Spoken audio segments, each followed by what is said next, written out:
The United States and Canada share the world's longest undefended border, a symbol of decades of robust trade. Billions in goods and services cross daily, supporting millions of jobs and fueling industries on both sides. The Alaska Highway, built during World War II, is Alaska's vital land link to the rest of the U.S., threading through the Canadian wilderness.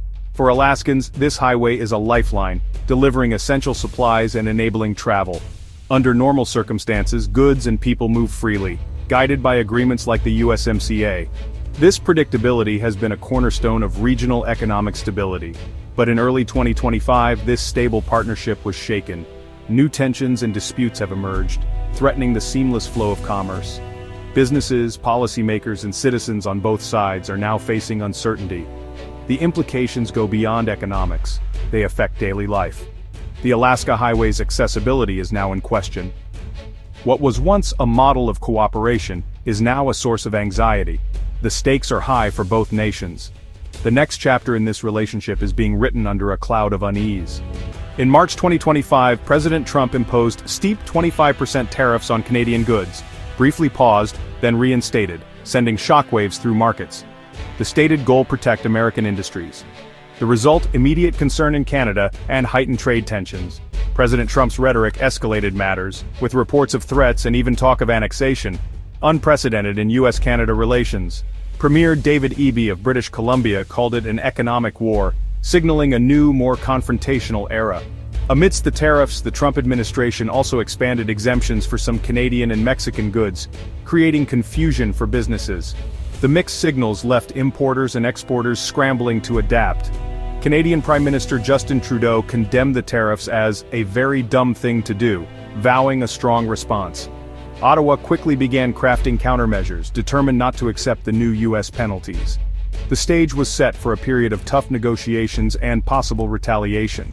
The once stable trade relationship now teetered on the edge of a full-blown dispute. Both sides braced for economic fallout. The uncertainty rippled through industries, from manufacturing to agriculture. American and Canadian businesses alike faced new risks. The political dimension of the dispute made compromise even harder. The world watched as two close allies drifted toward confrontation. The question: how far would each side go? The answer would shape the future of North American trade. For now, the only certainty was uncertainty. The stakes had never been higher.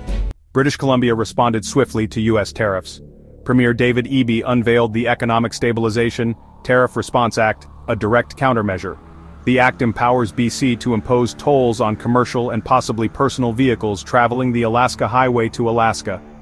This move leverages BC's unique geographic position, putting pressure on the U.S. by targeting a critical supply route. The legislation also aims to remove internal Canadian trade barriers and enable rapid responses to future U.S. actions. Deputy Premier Nikki Sharma introduced the bill, emphasizing it's a tool of last resort, not an immediate action. The act's authority is conditional. Tolls would only be imposed if the U.S. maintains its tariffs. A sunset clause ensures the act expires in May 2027, signaling hope for a resolution. The bill's introduction marked a turning point, showing BC's readiness for a prolonged dispute. The province's message: it won't be a passive bystander. The Alaska Highway, once a symbol of cooperation, now became a bargaining chip. The act's passage would give BC real leverage in negotiations. Alaskans and Americans took notice. This was no empty threat. The legislation's progress was closely watched on both sides of the border. The stakes for Alaska's economy and supply chains were clear. BC positioned itself as a key player in the broader Canada-US standoff. The act's mere existence raised the pressure on Washington. The trade dispute had entered a new, more serious phase. The next moves would determine whether the situation escalated or found a path to resolution. The world waited to see if cooler heads would prevail. Canada's federal government, led by Prime Minister Trudeau, wasted no time in responding. On March 5, 2025, Canada announced retaliatory tariffs on U.S. goods, a clear signal of resolve. The counter-tariffs targeted specific American products, aiming to pressure Washington to reconsider. Ontario joined in, imposing a 25% surcharge on electricity exports to the U.S., a vital commodity. Yukon's government-owned liquor stores stopped buying from U.S. companies, and American firms faced new contract restrictions. Yukon also considered tolls, despite infrastructure challenges. These actions showed a united Canadian front, Team Canada in action. Leaders emphasized their measures weren't aimed at ordinary Americans, especially Alaskans. The message Canada was defending its sovereignty and economic interests. Provincial solidarity amplified the national response. The moves were calculated, not reckless, designed to maximize pressure while minimizing collateral damage. The unified approach strengthened Canada's negotiating position. The trade dispute had become a national cause. The world saw a rare display of Canadian unity. The next steps would test the strength of that resolve.